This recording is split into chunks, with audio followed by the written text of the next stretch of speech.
नमस्कार दोस्तों, आप देख रहे हैं सोशल न्यूज। मैं आपके साथ मोहम्मद अकरम। राहुल गांधी के ऊपर एफआईआर कर दी गई है, सुप्रिया श्रीनेत के ऊपर एफआईआर की गई है और जयराम रमेश के ऊपर एफआईआर की गई है। इसको अगर सामने से देखेंगे, अगर आप मीडिया चैनल्स पे देखेंगे तो आपको लगेगा कॉपीराइट का इशू है, लेकिन पर्दे के पीछे अगर आप जाएं तो आपको पता चलेगा इसके पीछे बीजेपी का हाथ है। हमारे जैसे पत्रकार पर्दे के पीछे आपको खबर बताते रहते हैं क्या है, कहां से लिंक जुड़ता हुआ नजर आ रहा है। दरअसल मैं आपको बताना चाहूँगा, म्यूजिक कंपनी का नाम है MRT, जिसके नवीन कुमार ने ये एफआईआर दर्ज कराई है क्योंकि राहुल गांधी ने बिना बताए, बिना उनको ये चीज़ पूछे कि आपकी कंपनी का हम म्यूजिक इस्तेमाल कर सकते हैं कि नहीं, ये म्यूजिक प्रमोशनल वीडियोस में इस्तेमाल कर लिया था। इसको लेकर कॉपीराइट इशू अगर था तो आप जा सकते थे ट्विटर के पास, उनको ईमेल कर सकते थे, वहां पर जाके ये कह सकते थे कि हमारी म्यूजिक को गलत तरीके से बिना बताए इस्तेमाल किया जा रहा है, आपका इशू सॉल्व हो जाता। लेकिन इसके लिए एफआईआर किया गया, कोर्ट में इसके लिए सुनवाई करवाई गई ताकि राहुल गांधी के ऊपर कहीं ना कहीं सवाल खड़ा हो सके, भारत जोड़ो यात्रा पे सवाल खड़ा किया जा सकते।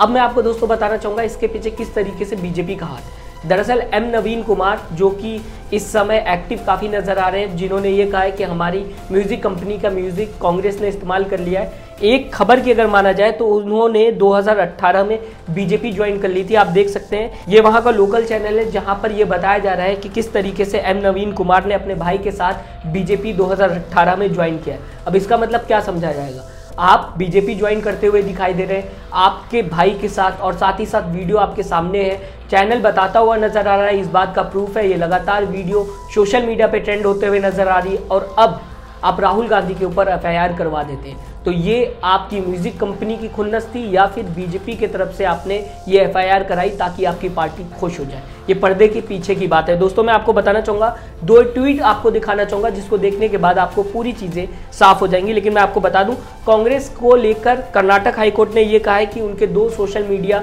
हैंडल जो है जहाँ पर ये म्यूजिक इस्तेमाल किए गए थे, उनको परमानेंट तो नहीं बोला जाएगा लेकिन टेम्परेरी ब्लॉक कर दिया गया है। 2 जो सोशल मीडिया हैंडल्स हैं वो मैं आपके सामने बताना चाहूँगा।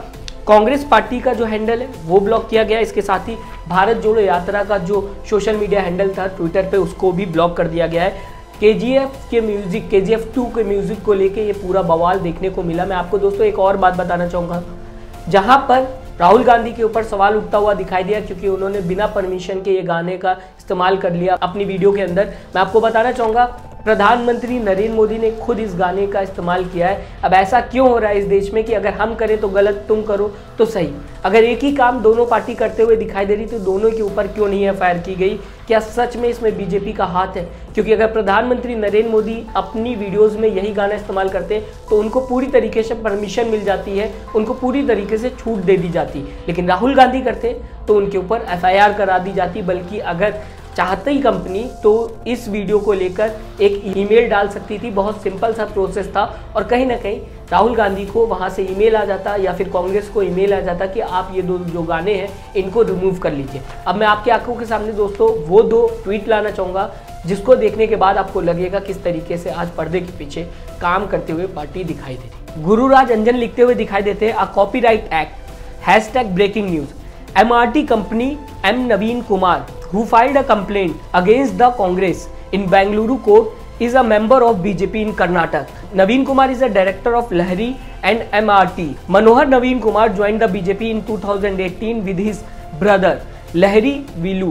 तो दोस्तों आपने सुना किस तरीके से ट्वीट में पूरी बातें क्लियर होते हुए नजर आ रही, जहां पे बताया जा रहा है कि नवीन कुमार जिन्होंने एफआईआर किया है वो 2018 में बीजेपी ज्वाइन कर चुके हैं अपने भाई के साथ। इससे बड़ा सबूत क्या होगा? इससे ये प्रूफ होता है कि जो एफआईआर इन्होंने की है वो इस वजह से नहीं की क्योंकि राहुल गांधी ने इस कंपनी का गाना इस्तेमाल किया, बल्कि इसलिए की क्योंकि ये बीजेपी में शामिल हो चुके थे 2018 में।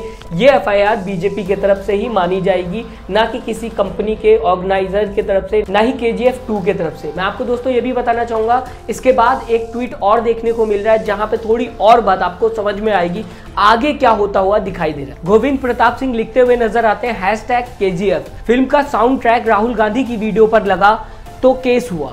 अब कोर्ट ने हैंडल को भी ब्लॉक करने का आदेश दिया है, जबकि KGF का ही एक साउंड ट्रैक PM मोदी के भी वीडियो में लगा है। तो क्या म्यूजिक राइट टीम ने बीजेपी को अनुमति दी थी?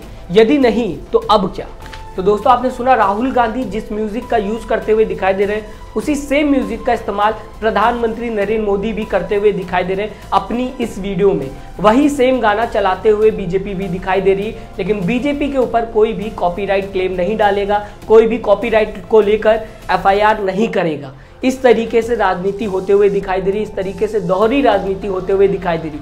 अगर राहुल गांधी करते हैं तो गलत हो जाता है, अगर बीजेपी करती है तो सही हो जाता है। पर्दे के पीछे की बात आप समझ ही गए होंगे कि बीजेपी का पूरी तरीके से हाथ इस एफआईआर को लेके है, जहां पे सुप्रिया श्रीनेत, जयराम रमेश और राहुल गांधी के ऊपर एफआईआर कर दी गई है बीजेपी के एक नेता की तरफ से। मैं बीजेपी का नेता इसलिए बोल रहा हूं क्योंकि एम नवीन कुमार ने 2018 में, जैसा कि मैंने अभी आपको बताया, बीजेपी ज्वाइन कर लिया था अपने भाई के साथ, तो वो बीजेपी के नेता ही हुए और साथ ही साथ उनका एंटी तो कांग्रेस के साथ हो गई, जिसको आप देख सकते हैं इस एफआईआर में भी, जहां पर वो डायरेक्ट एफआईआर करते हुए राहुल गांधी के ऊपर और कांग्रेस के ऊपर दिखाई दे रहे हैं। जहां पर काम हो सकता है सिर्फ एक ईमेल से, वहां पर एफआईआर कराने की क्या जरूरत थी? आप हमें दोस्तों कमेंट करके जरूर बताइएगा, क्या एफआईआर कराना सही था, क्या कोर्ट में जाना सही था? सिर्फ एक कॉपीराइट का क्लेम था, सिर्फ एक म्यूजिक का कॉपीराइट था जो कि एक ईमेल से सॉल्व हो सकता था। इसे राजनीति नहीं माना जाएगा तो क्या माना जाएगा? और अगर प्रधानमंत्री नरेंद्र मोदी खुद वही वीडियो इस्तेमाल करते हुए दिखाई देते हैं तो उनके ऊपर क्यों सवाल नहीं खड़े होते? इस तरीके से देश में आज काम हो रहा है। अपनी राय जरूर दें, बताएं आपकी विचारधारा क्या है, आप किस तरीके से इस खबर को देखते हैं। और अभी तक अगर आपने हमारे चैनल को सब्सक्राइब नहीं किया तो जरूर सब्सक्राइब करें लेटेस्ट न्यूज के लिए। अपना ख्याल रखें, नमस्कार। चैनल को लाइक, शेयर एंड सब्सक्राइब करें और बेल आइकन दबाना ना भूलें।